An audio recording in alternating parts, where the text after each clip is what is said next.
Good evening. You're watching the main news on HKIBC. I'm Cheryl Yuen. Here's a look at our top stories tonight. Health officials warn of a possible new COVID wave in winter. John Lee holds his first district consultation as he gathers opinions for his policy address. And 2 more Hongkongers are now known to be held captive in Southeast Asia. Hong Kong's next COVID wave may hit in winter, health officials warn, as more people are infected by the highly transmissible Omicron BA.5 subvariant. And for the 3rd day in a row, new cases exceeded 6,000. Maisie Mock reports. Albert Au from the Center for Health Protection urged people who were infected with COVID in February and March to be fully vaccinated to avoid another possible outbreak. Well, it's been over 3 months since we had the peak of the 5th wave. And for many confirmed cases, then if they have not been fully vaccinated, then the risk of reinfection can be high. So we are worried that as we enter into winter, there will be another wave of outbreak. His warning came as health officials found that the proportion of cases involving the Omicron subvariant BA.5 has risen to 30%. Au said that strain is more transmissible than others, and he expects the number of infections to continue climbing. Au added that the viral load per person in sewage samples collected from different districts has risen to a 5-month high. People who work in residential care homes, hospitals, and schools are urged to get regular PCR tests. A total of 1,904 people with COVID are now in hospital, with 266 of them newly admitted. There were 6,389 new cases, including 179 imported infections. 5 more COVID deaths were recorded today. Maisie Mock, HKIBC. 6 members of a pro-independence student group have pleaded guilty to conspiracy to incite subversion. 7 members of the group returning valiant were charged earlier after setting up street booths between January and May last year and distributing leaflets that allegedly urged people to take part in an uprising. 6 were convicted in a district court this morning. One of them, Cheng Chao-Ching-Yu, was granted bail, while others were remanded in custody. They will be sentenced next month when the 7th defendant, Choi Wing-kit, will enter a plea. Choi's plea was adjourned because he received prosecution amendments in his case only on Tuesday. Chief Executive John Lee has met more than 100 people from the new territories in his first district consultation ahead of his policy address. They met in a secondary school in Tsuen Wan to discuss a wide range of issues. Joanna Ho reports. John Lee was accompanied by several principal officials as he listened to the views of more than 100 people from the new territories. Chief Secretary Eric Chan, Financial Chief Paul Chan, and a number of bureau heads joined the chief executive for the meeting at the Tsuen Wan Government Secondary School this afternoon. Talent acquisition was among the topics raised. This man cited the city's aging population and low birth rate, saying there are not enough people for the development of innovation and technology. He suggested that the government beef up efforts in recruiting talent from the Greater Bay Area and other places. In response, Lee vowed to lure global talent for various sectors, such as innovation and healthcare. Later, officials and district representatives divided into smaller groups to continue their discussions.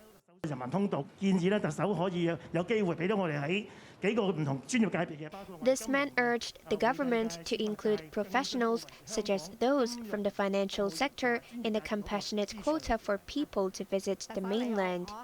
Lee said the SAR and the mainland have been discussing the possibility of raising the quota, as well as the daily limit of 2,000 for people to cross the border.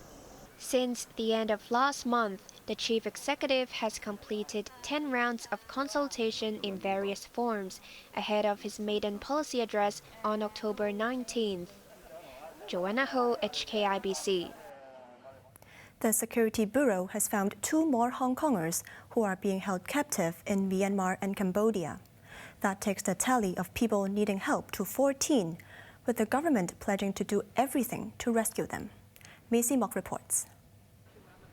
The news from Secretary for Security Chris Tang was bleak. 2 more Hong Kongers are suspected to be held captive in Southeast Asia after being lured by employment scams. As of this afternoon, 14 people from the SAR are waiting for help, 10 who are believed to be in Myanmar and 4 in Cambodia. Another 14 who had sought assistance earlier are safe, and 10 of them are back home. Tang said the authorities will work with law enforcement bodies in the region, Interpol, and Chinese diplomats to rescue the victims. He did not give more details because the operation involves rescuing people. Tang advised people traveling abroad to let their family members know where they are going so that the authorities can be alerted if they are suspected to be in danger. The Immigration Department has set up a WhatsApp hotline to help people who are victims of employment frauds in Southeast Asia.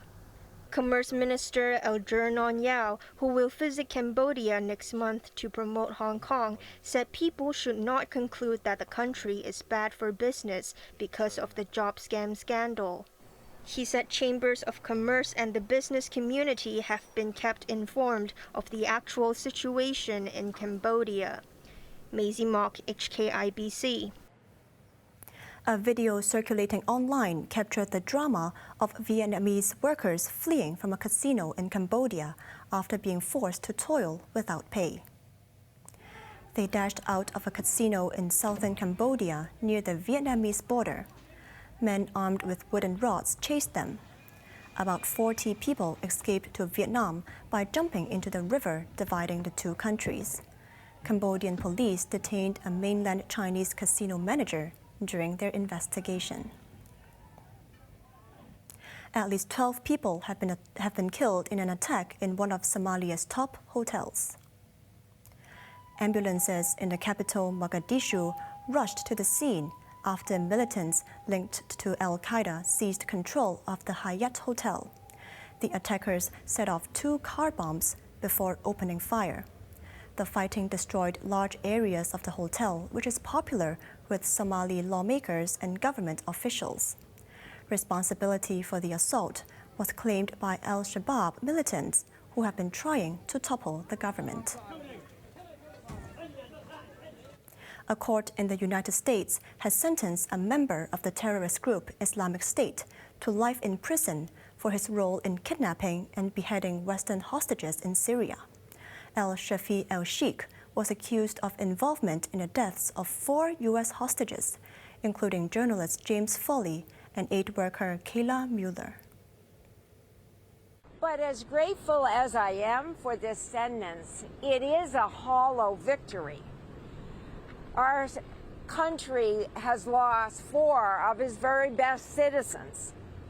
We families lost our loved ones forever. We continue to search for the truth about what happened to her because we don't know for sure. We want to bring her home. We want to put her on American soil where she belongs. El-Sheikh is one of the 4 Britons known as the IS Beatles because of their English accents.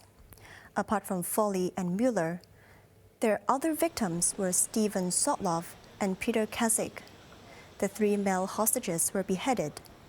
Mueller was raped by IS leader Abu Bakr al-Baghdadi before she was killed. Russian President Vladimir Putin says he will allow the United Nations to inspect a nuclear power plant, which his forces captured in March after invading Ukraine. Fighting near the plant raised fears that the mishap could unleash a catastrophe. I remain gravely concerned about the unfolding situation in and around Europe's largest nuclear power plant in Zaporizhzhia. Common sense must prevail to avoid any actions that might endanger the physical integrity, safety, or security of the nuclear plant. And the facility must not be used as part of any military operation. Russia and Ukraine have accused each other of shelling the area around the plant. Kyiv claims Moscow is turning the facility into a military base.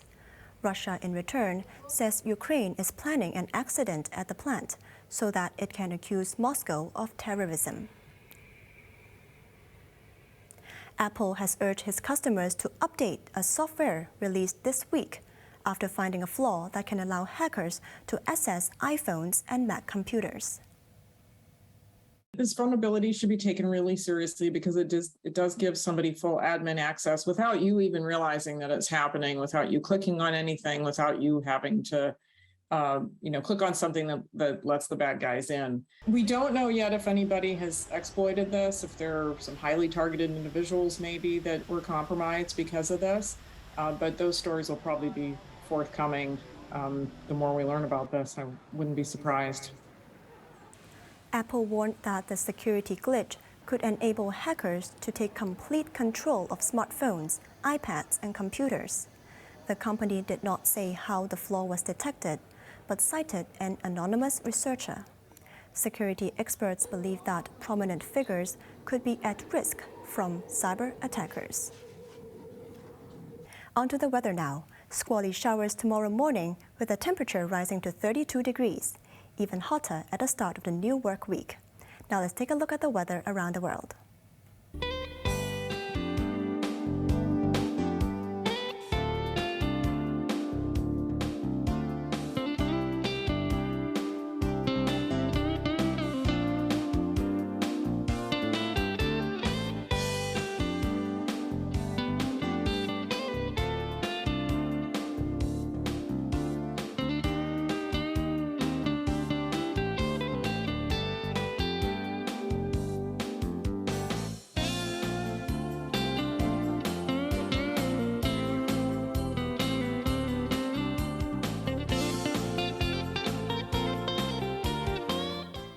That's our main news for Saturday night. Join us for more news at 11. I'm Cheryl Yuen. Good night.